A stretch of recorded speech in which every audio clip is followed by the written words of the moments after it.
Catus, Maximus here. Never done a video about a PowerBuilt round head ratchet. I believe this is Taiwanese, but interestingly enough, it just says PowerBuilt.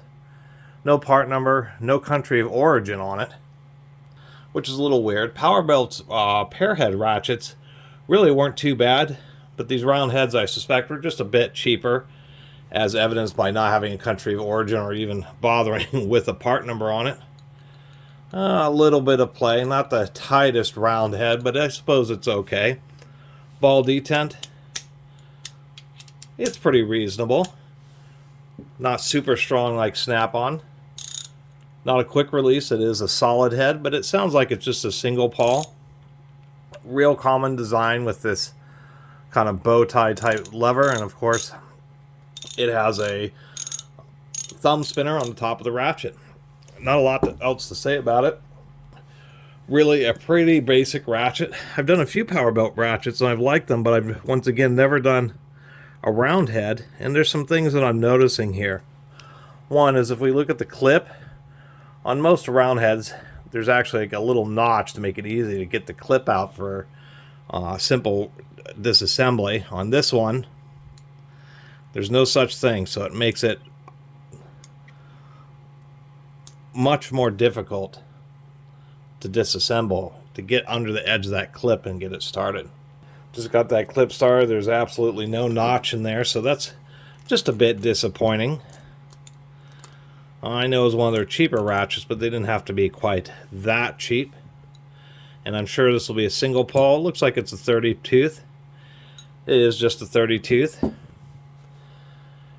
Or 36 tooth, 40, somewhere around there. Triple tooth pawl, which is just not the greatest. I did a review of an Indestro just a little while ago. It was also only a single pawl, but at least it had quad teeth. This being a single rocking pawl, similar to an SK design. Better ratchets will have two of these pawls just to make them the ratchet one a bit stronger, and on some of them they slightly offset them so it effectively can double the teeth. Now, the other reason why I'm not a fond of this design is because of issues with strength. Of course, taking these apart, you need to get some kind of driver in there to push down on the detent, because the detent spring is kind of what holds it all together.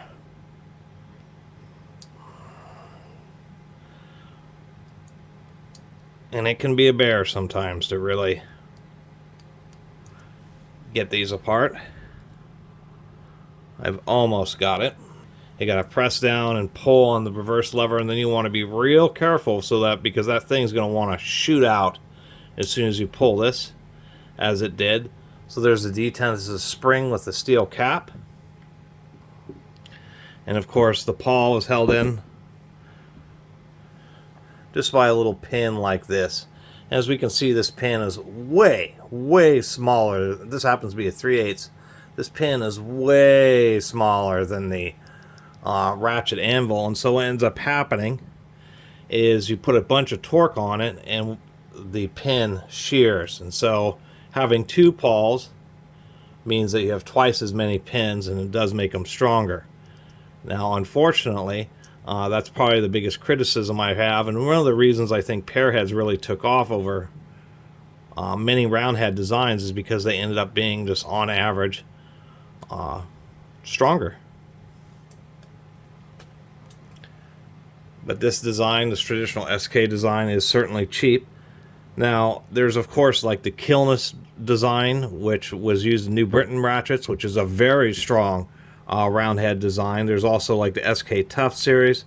So there's certainly a few ratchets which round head ratchets and designs which are indeed very strong. But just whatever, this basic design, which is like the universal simple ratchet design, is pretty weak, and guaranteed if you do like a stress test on this, that pin will shear well before the anvil. There's just so much more material in the anvil than there is in that little pin. And that's probably one of the reasons I was never super fond of the old school SKs. They do last a long time. They certainly are a reliable design. They've certainly proven themselves, these rocking pawl SK type ratchets. They're just You know, not as tough as many other designs that are out there, particularly the New Britain Kilness ones. Those are particularly awesome. And even other brands such as, you know, these old Williams. These have, you can kind of hear that there's two different sounds. And that's one of the easy ways to know that you at least have, it's a rocking pawl like this, except for that Williams has two, where this is just one. So anyway, that's my little review of the PowerBuilt Roundhead Ratchet. I will end up donating this. This is just not worthy of keeping in the collection. Anyway, really appreciate everybody who's been watching and subscribing. And if you haven't subscribed, please do. Till next time, Catus Maximus out.